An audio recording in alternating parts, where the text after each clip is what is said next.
am.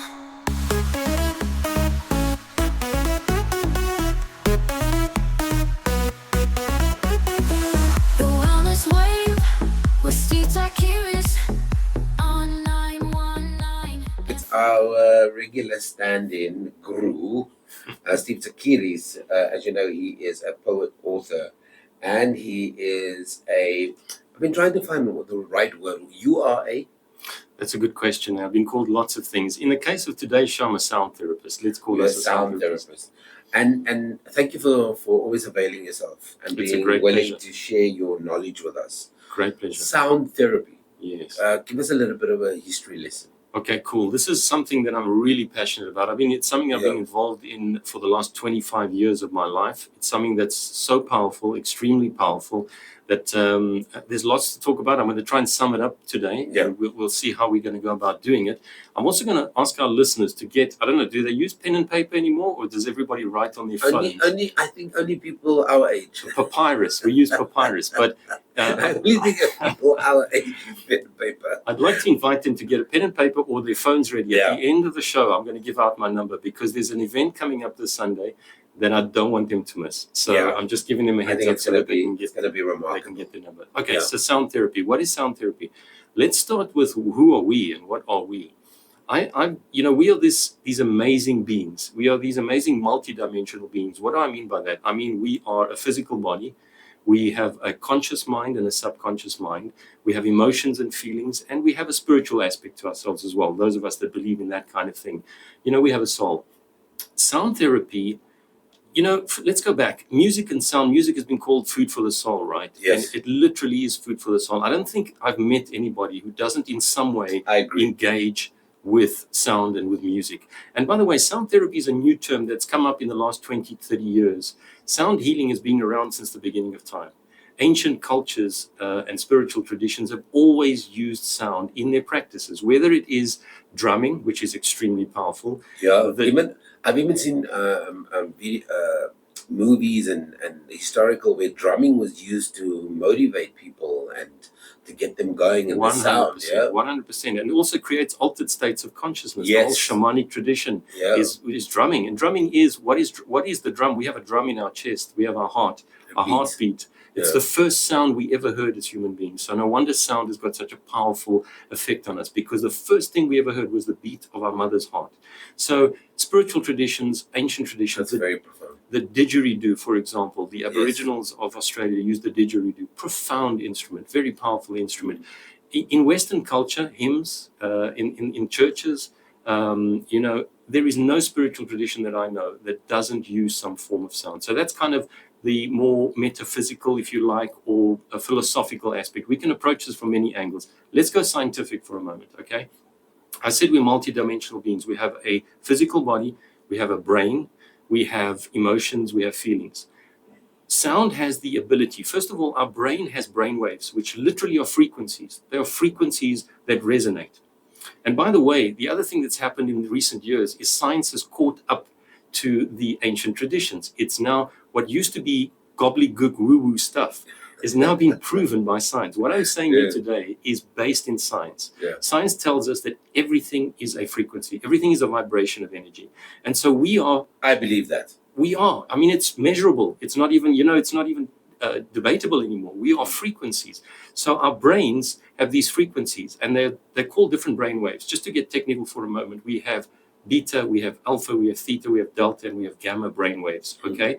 Beta is a fast, frenetic activity of the brain. You and I are in beta right now because we need to focus, we need to concentrate, we're in the studio, we need to know what to do. You need beta brainwave activity to cross a road in Johannesburg, or you're going to get hit. So it's a fast, active brainwave. Alpha is slower. Alpha is the state where we can learn. We're very, very subjective. We're in the state where we can actually take information in, remember it, learn. There is something called the Mozart effect. I don't know if you've ever heard of it, where the music of Mozart was known to create alpha brainwave activity. I remember that one of the tips we were given by our doc was to play classical music to our children. Right, specifically. While they were in the process of being baked. While they were being baked, yes. Absolutely. The Mozart Yeah. effect has, that kind of music has got frequencies that bring the brain into alpha. Then if we slow the brainwave down even more, we go into theta, which is actually a meditative state. Now, theta is, these instruments, and our listeners can't see them, but I've brought a few instruments into the studio. These It's like instruments, a bowl, a bell, and two. and a tincture. These are called Tincture. tinctures. These are Okay. ancient instruments, very highly resonant. They have specific frequencies, and they interact with our brain. So they will bring us from a beta to an alpha to a theta brainwave activity, where you become relaxed and meditative. Your body starts to heal. Your parasympathetic nervous system is activated, and it can actually start to heal. And then we have delta when we sleep. Now, everybody knows you have 2 or 3 nights of no sleep. You know how you feel. That's because you're You feel lacking. crappy. You feel absolutely crappy. That's because you're lacking delta brainwave activity. We need a spread of beta, alpha, theta, and delta. It's happening all the time in the brain, but we need a good, healthy bouquet of that. Now, when we stay in beta all the time, when we're stressed all the time, the sympathetic nervous system is always working, fight or flight, right? And that kind of, it diminishes our immune system, and it can lead to various types of illnesses, physical, emotional, and mental. I agree. Okay, so on a physical level, what happens is sound has the ability to, I'm going to use another technical term, entrain the brain waves. Here's what entrainment is. I don't know if our listeners will have ever seen a tuning fork. You know what a tuning fork is? Yeah, I've seen it. If you take 2 tuning forks that are tuned to the same frequency and you start to resonate the one, right? If you bring it close in proximity with a second tuning It'll fork, vibrate. it will vibrate without you touching it. That is entrainment. It's the ability of one form of frequency to engage, to entrain, and to bring the other one into step. Another example is if you put pendulums together And they swing. and you randomize it. After a period of time, they will swing together. Now, guess what? All that's happening there are the frequencies are entraining. So sound therapy is the ability to use music and sound in order to entrain the human being. We entrain our brain waves. We also entrain ourselves at a subconscious level. I mean, everybody's had the experience where you're sitting somewhere, you might be in the car, in a coffee shop, a song comes on the radio, or you hear a song, and instantly you're taken back to a period of time in your life. Instantly, you're right back there. And it could be when you were a kid. So it's got the ability to access the subconscious mind, right? Emotions. I mean, music is so emotional. It can evoke all sorts of emotions in us, right? So at every level of From happiness to anger to tears, you name it. everything. And so as a sound therapist, what we learn to do is we learn to use music, and particularly sounds, different types of sounds, to work with the human being at a physical level, at an emotional level, at a subconscious level, and with the brain waves as well. And using that, we can entrain into relaxing states, and we can also entrain into active states. So there's a lot that can be done with sound as a modality working with humans. Another metaphor, I'd like to present a metaphor. If we think of ourselves as an orchestra, the human being is an orchestra, like an orchestra, where we have, in a symphonic orchestra, you have the string section, you have the percussion, you have the woodwind, you have different sections. When those instruments are all playing together in symphony, you get beautiful music, right? Think of the brain, the mind, the subconscious, the emotions as different parts of an orchestra. When we are in harmony, then we are healthy, we are nourished, we are vibrant. What happens in an orchestra when the violinist loses his sheet music and he doesn't know what to play anymore? And all of a sudden he doesn't stop, so he starts playing anything. Anybody that's been in a band will understand that it's very difficult to stay on the music when somebody around you is off. So what happens after a period of time is the other violins, everybody else. the other violins will come off. All the string instruments will come off. The percussion won't know it. And all of a sudden, what was beautiful music was a cacophony of sound. In the human being, what happens is when one of our aspects comes out of tune, let's say we have a psychological issue, it can lead to physical problems. Let's say we have a physical issue, it can lead to psychological and emotional problems. We're like It's that all orchestra. interconnected. It's all interconnected. So we like that orchestra. Now, unfortunately, the modern way of approach of solving the violin problem is the conductor will get up and will shoot the violinist, right? Take the violinist out of the picture, cut her out, cut him out. And then they say the problem is solved. The problem is not solved because you don't have the same rich sound that you All had you've before. actually done is shifted, and you've added more pressure to everyone else. Correct. Plus, the music is not as rich as it is before, right? So that's the bit. The second best option that they But can have. I ask something? Yeah. It might be silly, Yeah. right? One would argue that it's only the trained ear that would realize there's one less violin, Mm. right? Mm. The human condition is designed to cope, right? Yes. We'll plaster over it and move on. But I think your point is whether you plaster over it, it's only a matter of time before everything cracks. 100%. You know, you don't have to, even if you don't hear it, it's real. It's there. There's a violin missing. So there's an aspect of us that is out of sync, right? Mm. The second best thing in our modern approach that the violinist could hope for is they drug him or they drug her so that he passes out. And so he stops playing his stuff and everything's better. No. How about this? How about instead of shooting the violinist, instead of drugging the Running violinist, away. go and give the violinist their sheet music so that they remember and they know what to play. And all of a sudden they start playing and they come back into synchrony and you've got beautiful music again. That is a metaphor of what sound can do to the human being. It balances all aspects of ourselves, physically, mentally, emotionally, and spiritually, so that we can really be in harmony and play our music together, come back into unity, come back into harmony. When did you discover the power of sound? Because I know, was that when you were in France living in the monastery? Actually, it was way before then. In my early 20s, I was a nightclub DJ. So music had always followed me around, right? In my early 20s, I was a nightclub DJ. There you go. So we got two DJs here. We understand. But you were good, I was terrible. I was bad at my job. So we know as DJs, you can actually affect the mood of a crowd, right? You can affect, I mean, that's what DJs do. That's what musicians do. So that was, at that stage, I didn't know that I was going to use sound and music for deeper purposes. I was using it for fun and I was using it, but I think that's when I started to discover. Then later on in my 30s, I was part of a percussion band and I saw the effect of that.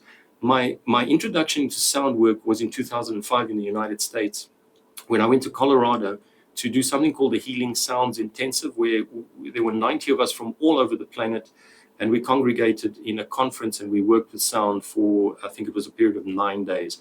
And there was some exceptionally powerful things that happened. That's when I came back to South Africa and I actually felt I'd been working with sound since 2000 in a therapeutic way, but in 2005, when I came back from the States, I felt like I had a responsibility to share what I had discovered because it was so powerful. So, okay, from a very layman's perspective, are you saying to me that, you know how you have to tune your guitar before you play it, right? Yes. You're saying that sound tunes the frequency within us. Exactly. Okay. And the beautiful thing is, as a therapist, I don't have to know what the issues are. So it's not psychotherapy. It's not, there's nothing wrong with any of the other forms of therapy, but I don't have to know what the issues are. I just have to use very rich, powerful sounds. Obviously, there is a training involved in that. And these instruments that I have in the studio have, which I'll demonstrate as best I can on the radio just in a moment, but they have these very rich, resonant, what they're called overtones or harmonics. And that is the power of sound. We can really go deep and philosophical with this. We're not going to have time on the show today, maybe another time. Yeah, but we have to talk about. Plato spoke about, and Pythagoras, they were sound therapists actually. They were sound healers. They spoke about the music of the spheres. I didn't know that. The whole universe is made of sound. So I'll tell you my experience with sound, and I didn't understand the value of sound. At SABC, they've got a room in TV Park, I think, which is devoid of all sound. Yes. So when you step into that room, it is so insane that after literally a couple of seconds, you can hear your heartbeat. Yes. It is a room, and it's incredibly unnerving. I can't imagine. I think if somebody was left in that room for 20 minutes, they'd go insane. Yes. But there's no sound in that room. And that was the first time, and probably the only time I was hyper aware of the power of sound, when sound was completely removed. Interesting. You see, it was removed from the outside, but you were getting the inner sound. Right? Yes. That's what's unnerving. Because that was weird. It was weird to be in a room where there was no sound. It was built on springs. Yes. It's a very funny design, but sound doesn't travel. Yes. So even if you speak to somebody, you can't hear the person because the sound doesn't travel. That's right. And that was a very weird experience. Yes, I think they're called anechoic chambers, those things. Yeah. And so I've never been in one, but I've heard about them, yeah. It's like, that's super weird. Mm. And that's when I realized there's something about sound. There's something about when you watch the videos on YouTube, for example, somebody who has never been able to hear the voice of their loved one. and then they hear it for the first time, and the first emotion is tears. It's this Yes. overwhelming sense of I don't know if it's just joy or relief or everything, all of it together. But I get your point. Sound is incredibly powerful. It is, and you've touched on something that's even more important because, as a trained sound therapist and having done this for 25 years, I've got techniques, I've got things, I've got instruments, but the single most important instrument, and I've got some interesting instruments, I've got gongs, I've got drums, I've got all sorts of things, but the single most important, powerful instrument that I've ever come across, everyone's got one. It's the voice. It's the voice. And the voice is intimately tuned to you. Your voice is unique. It doesn't matter, you used to get these Mandela impersonators that they sound like, but if you had to put that through technical instruments, you would be able to pick up a different signature. No two voices are exactly the same. So our voice is like a fingerprint to our soul. As a poet, that's how it came to me many years ago, is that the voice is a fingerprint to the soul. And in fact, I actually created a CD that taught the ideas behind that, because we can use our voice very simply to tune ourselves on a daily basis. That's the most important and powerful thing. And I think that is such an amazing thing to recognize, that your voice is truly yours. It belongs to you. It's yours. It is what makes you unique. There's nobody else in the world that sounds like you. That's right. And here's the thing. That's remarkable. You know what the tragedy is? You are unique. The tragedy, Sam, is that we've lost our uniqueness in our voice. Why? Because we try to sound like other people or other things. Like we have our daddy voice, we have our mommy voice, we have our lover voice, right? As a father, as a husband, as a lover, you're right. We have those different voices. We got different voices. We've got a professional voice. But the thing is this, and there's nothing wrong with that. I mean, that's social, that's kind of role playing. Yes, it's social interaction. But what is your true voice? And this is what we've lost. And that's where the violinist has lost his sheet music, you see? And what we need to do is we need to retrain our voice to really figure out what is your voice. It's not about sounding good or sounding right. It's about sounding you, like you. And it takes a bit of practice to do that. That's very interesting. Okay. Please tell us about the instruments. Okay, so what I've got here is I've got three instruments. I've got a Tibetan bowl. I've got something called tinctures, which are also Tibetan, and I've got a Tibetan bell. Maybe I can just sound them for a moment. I'm not sure how they're going to come out on the mics, but this is the Tibetan bowl.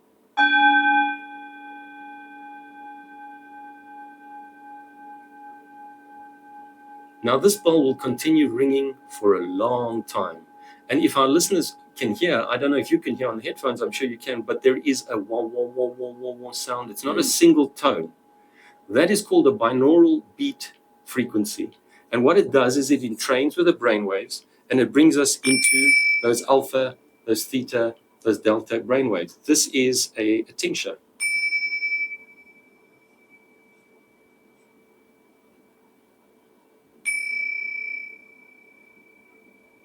And the aim? The aim of these things is to entrain the brainwaves. So if we had to sit and play with these for a while, and here again, this is a Tibetan bell.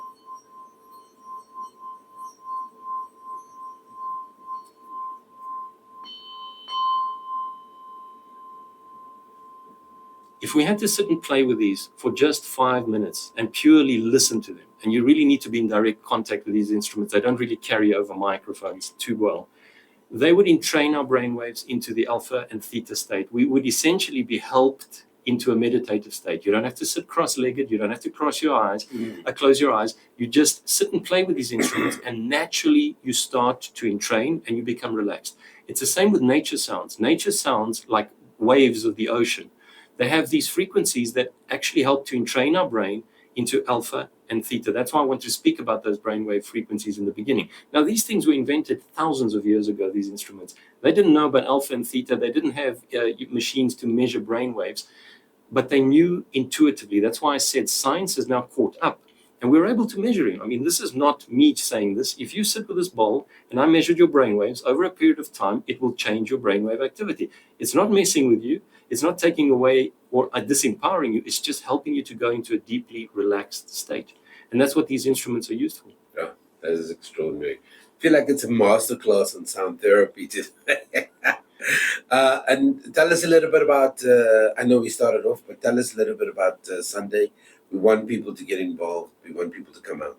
Right. So what I do, and it's a rare event, I don't do it as often as I used to. I do it probably once or twice a year now. It's called a sound journey. And a sound journey is simply people come, they lie on the floor. It's a completely passive process. They don't have to do anything. You lie on the comfortable floor. I bring all these different instruments, drums, gongs, bowls, bells, and also pre-recorded sounds that I use. And then I do a soundscape on people. So basically, first of all, I take them through a process, which is a body awareness process, just to relax them.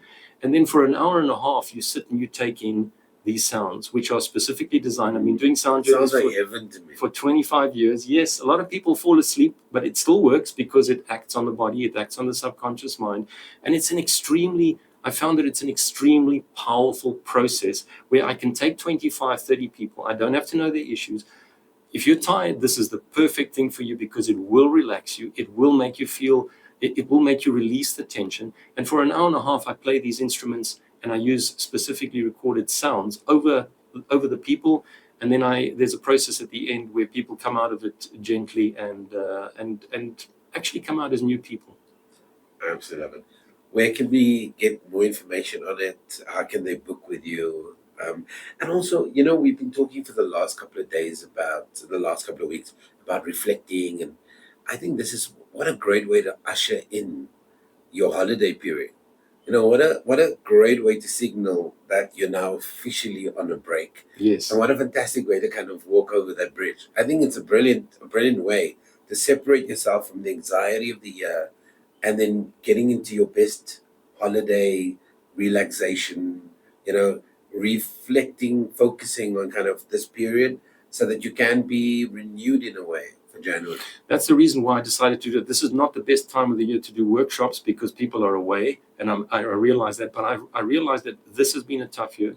People are tired. People need this, and I just recognize that whoever needs to be there will be there. I'm not, that's the thing. It's happening at the Johannesburg Country Club in Auckland Park between 10:30 and 12:30 on Sunday the 14th. And if people are interested or if they want to book, there is a few spaces left. They can contact me. Yes. And here's where you needed your pen and paper or you're going to write it on your phone. Prepping for the last 30 minutes. Here we go. So it's 082 55 64 572. Please repeat that again. 082 55 64 572. That's my number, and you can call me and I'll give you details, or you can book, or you can WhatsApp. Perfect. Steve Tsakiris, as always. Do you want to do that bowl first one last time? Let's do it. Let's do the bowl. The Tibetan bowl one more time.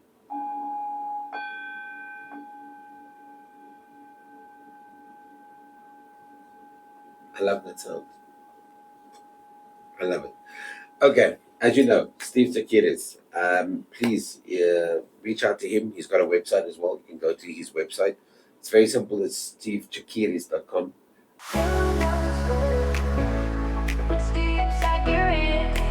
On 999 FM.